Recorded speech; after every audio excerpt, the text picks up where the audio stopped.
সন্ধে 7:30। বিধাননগর স্টেশন। নিত্যযাত্রীরা এতক্ষণে বুঝে গেছেন স্থান মাহাত্ম্য। পিল পিল করে মানুষ ছুটছে, শুধু কালো কালো মানুষের মাথা। সারাদিনের কাজের শেষে বাসায় ফেরা। এই মাথাগুলোর মধ্যে আমারও আছে একটি। একে গুঁতিয়ে তাকে একটু ডজ করে এগিয়ে চলেছি। উদ্দেশ্য ladies compartment. Bongaon local announce হয়ে গেছে। যথারীতি সাঁ করে ঢুকে পড়ল ট্রেন। সমুদ্রের ঢেউয়ে মানুষ যেভাবে নিজেকে হালকা করে ভাসিয়ে দেয়, আমিও এই জনসমুদ্রে সেই টেকনিক ব্যবহার করি। হালকা করে নিজেকে ভাসিয়ে দিই। তারপর কোনো রকমে হ্যান্ডেলের নাগাল পেয়ে গেলে একটা পা কোনো রকমে ট্রেনে রাখতে পারলেই ব্যাস কেল্লা ফতে। তবে আমি একেবারে গেটে দাঁড়ানোর রিস্ক নিই না। ঠেলে ঠুলে একটু ভিতরে ঢুকে যাওয়ার চেষ্টা করি। সেদিনও তাই করলাম। তবে কিছু মানুষ আছে যারা বরাবর গেটে দাঁড়াতেই পছন্দ করে।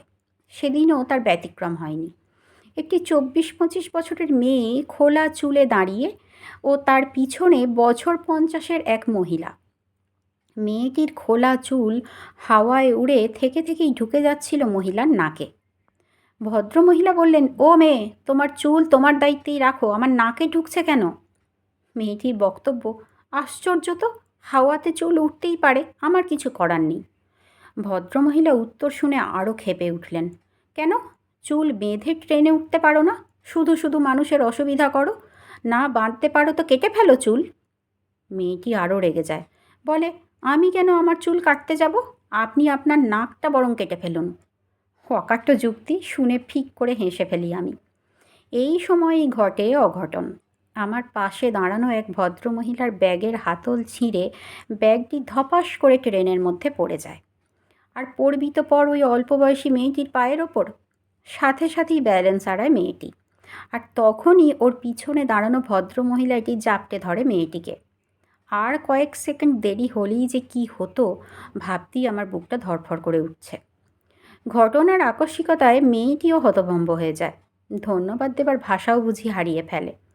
একটু ধাতস্থ হলে কোনো রকমে মৃদু কণ্ঠে বলে ওঠে, ধন্যবাদ কাকিমা।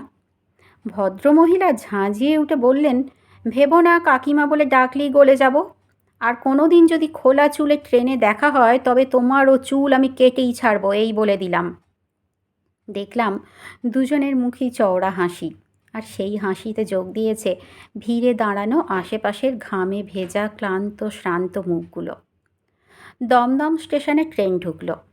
নেমে পড়লাম এক রাশ সুন্দর অনুভূতি নিয়ে। জয় হোক বনগা লোকাল।